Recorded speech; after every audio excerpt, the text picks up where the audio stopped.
Hello দর্শক বন্ধুরা, কেমন আছেন আপনারা সবাই? আশা করছি বেশ ভালো আছেন। বাংলাদেশ চলচ্চিত্রের কিং খান সম্প্রতি পুত্র আবরাম খান জয়কে নিয়ে একটি বড় ঘোষণা দিয়েছেন, যা ভক্ত ও অনুরাগীদের মধ্যে চাঞ্চল্যকর পরিস্থিতি সৃষ্টি করেছে। শাকিব খান জানিয়েছেন, নতুন বছর থেকে তিনি জয়কে নিয়ে গুরুত্বপূর্ণ একটি সিদ্ধান্ত বাস্তবায়ন করতে যাচ্ছেন, যা হচ্ছে তিনি জয়কে সিনেমায় আনতে চান। এমনকি পড়াশোনার পাশাপাশি জয় যেন সিনেমায় মনোযোগ দিতে পারে সেই বিষয়ে তিনি খুব বেশি পরিমাণে গুরুত্ব দিবেন। শাকিব খান সম্প্রতি এক সাক্ষাৎকারে বলেন, জয় আমার জীবনের অন্যতম বড় অনুপ্রেরণা। আমি চাই সে তার ভবিষ্যৎ গঠনের সঠিক দিশা পায়, তাই তার পড়াশোনা ও ক্যারিয়ারের জন্য আমি কিছু কঠিন সিদ্ধান্ত নিতে যাচ্ছি। শাকিব আরো বলেন যে তিনি জয়ের ভবিষ্যৎ উন্নতির জন্য তাকে দেশের বাইরে পড়াশোনার জন্য পাঠাবেন, এমনকি দেশের বাইরে সিনেমাটোগ্রাফি নিয়েও নাকি জয়কে পড়াশোনা করাবেন শাকিব খান। সূত্র জানায়, শাকিব চান জয় আন্তর্জাতিক মানের শিক্ষা লাভ করুক এবং তার নিজস্ব পরিচয় তৈরি করুক। তিনি আরো যোগ করেন, আমি চাই না সে শুধুমাত্র শাকিব খানের ছেলে হিসেবে পরিচিত থাকুক, আমি চাই সে তার নিজস্ব মেধা ও দক্ষতার মাধ্যমে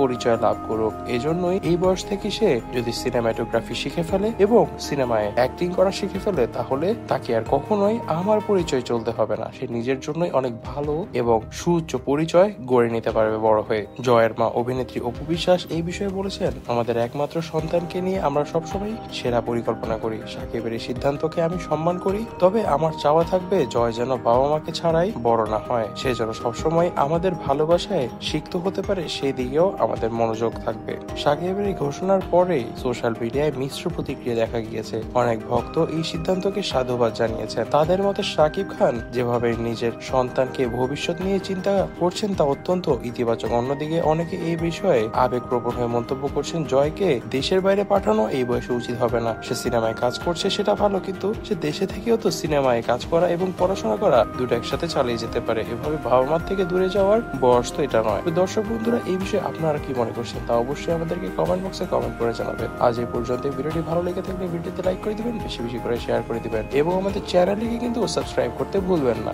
ধন্যবাদ।